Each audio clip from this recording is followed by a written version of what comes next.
Good morning, ladies and gentlemen. Thanks for joining us today with the topic of winning the property tax game, proven methods to reduce your tax bill. The last couple of years in Austin and Central Texas have been wild and crazy with property tax valuations, and I'm sure everybody needs a little bit of relief from it. My name is Matt Leshber with 1836 Property Management, as always in beautiful downtown Austin, Texas. We serve everywhere from Gerald all the way to north of San Marcos and east and west of our region as well. So if you're in Hayes, Travis, Williamson County, even Bastrop County, give us a call. We're happy to assist you with anything related to property management, real estate investment with single family homes. And we've got referrals to most of the major metro areas in the US for really good friends, as well as other realtors and commercial folks here in Austin. If there's something else a little bit out of our lane that you're interested in, we're happy to assist you. Today with me is Samuel Lyles of Home Tax Shield. He is one of our licensed, experienced, knowledgeable vendor partners, and they serve the greater Austin area, which is where all our properties lie. Home Tax Shield is a property tax platform that brings technology and experience to the valuation and protest process. Sam, do a little introduction of yourself, of Home Tax Shield. Tell us what you're all about and who you are. Yes, sir. Thank you, Matt. So my name is Samuel Lyles. I'm the Director of Business Development for Home Tax Shield. We are a property tax consulting firm. Now, Home Tax Shield has been around since 2020. We actually started off as software. One of our founders, who was a tax agent, and he realized that the software hadn't basically caught up with the times and the technology that's available. And so he invented this software that we started selling to tax agents. We still do that today, actually. But once we had that software established, we realized there was a huge gap with owners in Texas because 85% of Texas owners are not protesting their property taxes. And so that's how Home Tax Shield came about. The idea was to use technology along with local experienced agents to help those 85% protest and save owners a lot of money, because we're talking over $1 billion left on the table every single year. Yeah, it's strange, even when I look at my own properties, how they vary from property to property, county to county. And some of them are pretty good, and some of them you just can't figure out what they were thinking. And at the mass volume they do, I don't think they are individually going through and saying, this sounds right. There's processes behind all this stuff. And well, they'll deal with the squeaky wheel, which is why we're here today. So specifically, we're going to talk about first, when and why to protest. Why are we even listening to this today? So there's got to be a when and a why to this. Terminology, the process, and how to do it correctly is the second thing we're going to be dealing with. Anything you get into new, I had a guy bid windows for me the other day, and I was like, well, I mean, they're windows, but he had all these terms. I'm like, okay, let's just back up. I know this is basic windows, but you're going to have to give me some definitions. So we're going to run through some terminology for you today. The process is how to do this correctly so you can have a positive outcome, or at least feel good about it. And then lastly, we're going to go over legislative updates and myths. When the legislature meets, things change. Sometimes it's in your favor, sometimes it's not, but navigating that is an entire industry in itself, trying to figure out what comes out when they meet and change laws. And so we're going to talk a little bit about that for you. First topic is when and why to protest. So, Samuel, if you would, can you tell investors about the general benefits of protesting your property taxes? What kind of timelines to be aware of? What do they need to know? Right. So in regards to protesting, it's more than just being able to save money. You want to make sure that you are paying your fair taxes. So when we go into protest, our success rate is 83%. So we're almost always able to get a reduction, which shows that most of the time, most of the owners are not paying their fair amount of taxes. The other thing is you have nothing to lose. Going into protest, you can only save money. If you're not successful, it's not like you can increase your taxes or anything like that. Now, as of last week, appraisals started coming out in April 1st. Many of you might start getting those, and we're gonna figure out how the trends are gonna happen for 2025. Every year, it's interesting to see how the increases are going to happen per county when we hit April. But the big deadline coming up is May 15th. That's your last day to file your protest. So that it's a hard deadline that you definitely don't want to miss. And over the summer, that's when the protests occur. So June and July into August, that's when the agents are going in, the owners are going in to the county appraisal district and conducting their protest. And then one of the big days that gets overlooked, especially in Travis County, is October, when the tax rates are set. What we saw last year, after some property tax relief by the legislation that we'll get to, we saw a lot of tax increases just based off tax rates within Travis County, depending on the neighborhood.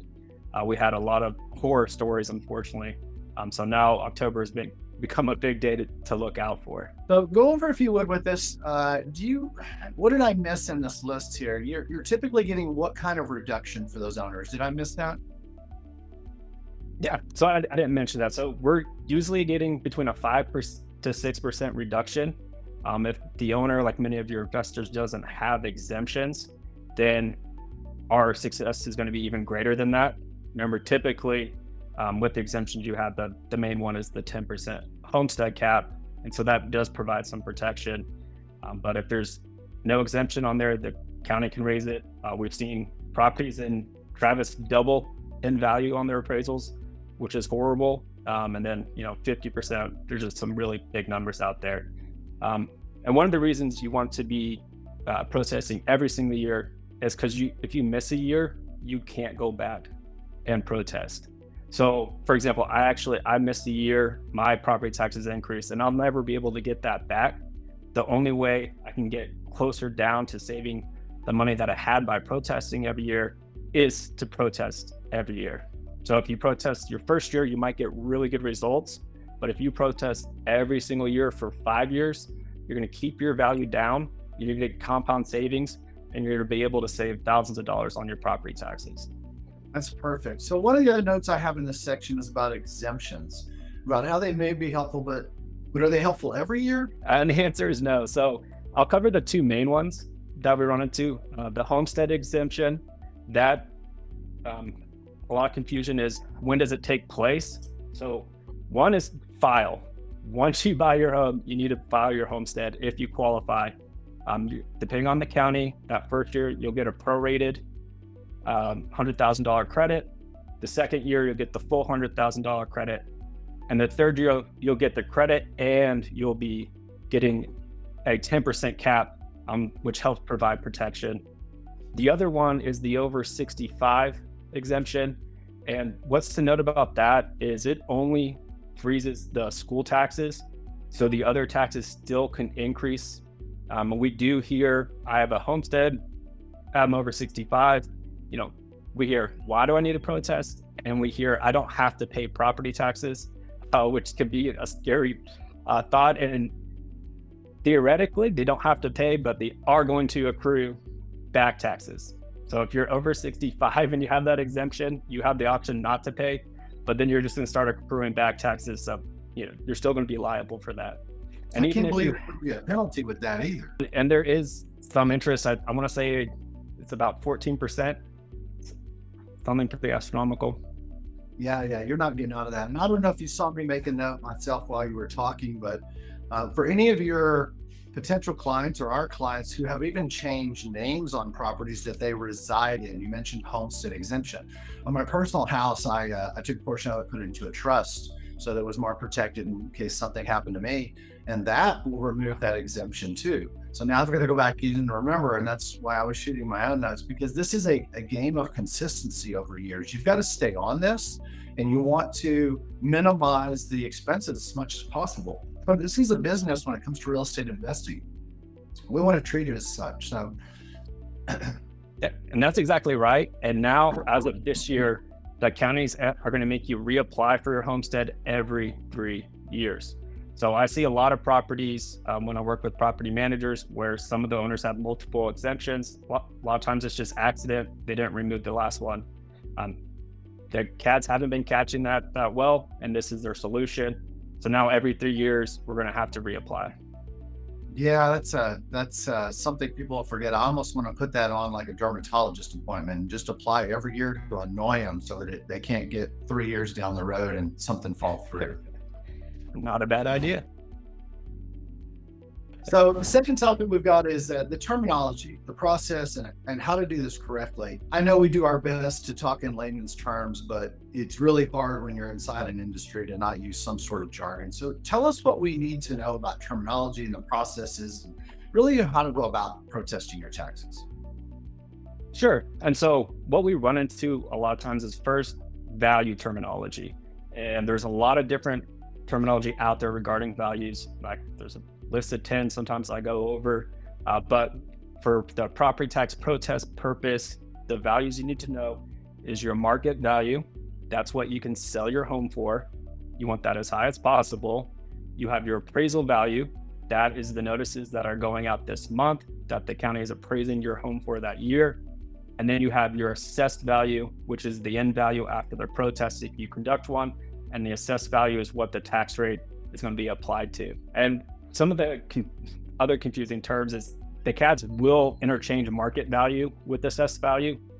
But for clarification, you want your assessed value as low as possible. That's what you're paying taxes on. And you want your market value as high as possible because that's what you can sell your home for. And I think you use the term CAD. So what's CAD stand for? Oh, yes. CAD is the County Appraisal District. Beautiful, beautiful. It's so hard when you're in the industry to not use these terms to make things shorter, but the listener may or may not know, so we want to do our best. So tell us about the process. What does it look like? How do you do it correctly? So if you're going to go in and protest yourself, which I've done, I'm an attorney by trade. So when I first bought my home, I went in and protested. And my thoughts were, let me bring photos, any repair estimates. I don't know what I had made my own comparative market analysis, or what we call a CMA. And the reality is I went in and the county appraisal districts didn't look at any of it. Now I was able to get a reduction, but the counties have their own algorithm that they use. And so our software has reverse engineered the county's algorithm. And that's why our evidence packages we use are going to be superior, not only to other companies, but even to the CADs, because our technology is superior, honestly. But there's a lot of math that goes into if you're bringing a comparative market analysis. So let's say sales data from your neighborhood, right? Some of those homes, if they're not have the proper adjustments that the county is going to make on them, it could actually hurt your argument. Now, it won't increase your taxes, but it could hurt your argument. And as many of you might know, there's been a big legal issue with the county appraisal districts getting the MLS sales data that they're not supposed to have. And they're doing this because people are bringing in MLS comparative market analysis to protest. And they're using those analysis to help the counties using them against their neighbors. It's an interesting game out there. So elaborate a little bit for us about what the sign-up process is like with Home Tax Shield and who handles all of these things. Yeah, absolutely. So if you are going to do it yourself, you're looking at around 12 hours that you're going to have to commit to this. And it's a 1 to 2 month process. At Home Tax Shield, all you have to do, especially for those here, is click 1836 partner link. And it takes 2 minutes to sign up your home. Our system automatically pulls all your home's information. So you're really just putting in contact information. We try to make it as hassle-free as possible. Yeah, you've got to make things as simple as you can. So talk to us a little bit as well about exemptions, caps, and credits, and what else do we need to know related to those items? So one is, like I mentioned, if you haven't filed your exemptions, you definitely want to. Homestead's going to be the main one. It's going to provide you that 10% cap once you hit the second full year. So if that's your residence, you want to make sure that you have that to provide that coverage. Now, for the investors on the call, there is something that came about in 2023 called the circuit breaker. What it was is a 20% cap on any properties, including commercial, that were below $5 million. Now, this started in 2024 and it's expiring in 2026. And what we're hearing from the chief appraisers at the county appraisal districts is that they didn't seem to understand how to use it. It didn't seem like it was utilized. And it sounds like it's going to unfortunately expire in 2026. Wow. So my main thing when this relates to our investors is that I need all of them to understand that we have income, we have expenses, and a lot of them, well, am I providing a nice house? And I'm like, yes, you are. And that's wonderful. And it's so kind of you to actually consider something like that. But we need to run this like a professional would a business. And so, this being one of your expenses, we need to figure out if we can invest a couple dollars to save $100. And that's what this amounts to is we don't want to be penny smart and pound foolish when we go down the road. So, home tax shield, you touched on the 20% max for those Texas investors. Is that something that is legislative and it's just going to sunset on its own? Do you think they're going to re-meet on that and the legislature will push something forward? So what we're hearing, and we have pretty close ties, so typically our information is accurate. With this year, it's for 2025. The property tax relief we're going to see is the homestead's going to go from 100,000 to 140,000. What's notable is 2021, it used to be 25,000. So you're talking 115,000 difference in a credit for homeowners over 4 years, which is a huge relief. But the word on the street with the 20% cap on the circuit breaker is that it's going to expire. Is there any myths out there? What are people hearing that they believe that maybe isn't accurate? Because you guys are actually going in and talking to these different counties.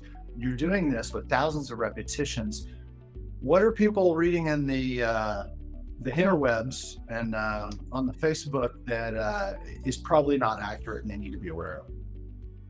Yeah, and one of the biggest ones that we run into is using comparative market analysis that aren't adjusted. That's the logical thing to do, and that's what everyone does when they go into protest, but it's likely to hurt your argument. The other one is if I protest, it's going to hurt my resale value.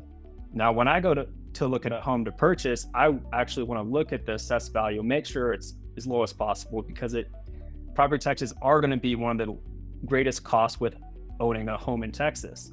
So like I mentioned, that assessed value is not related to your market value that you can sell it for. So you want those to be complete opposites if you're going to do it correctly. The other one we see a lot is that, I have some repairs, my house needs paint, sometimes even a new AC.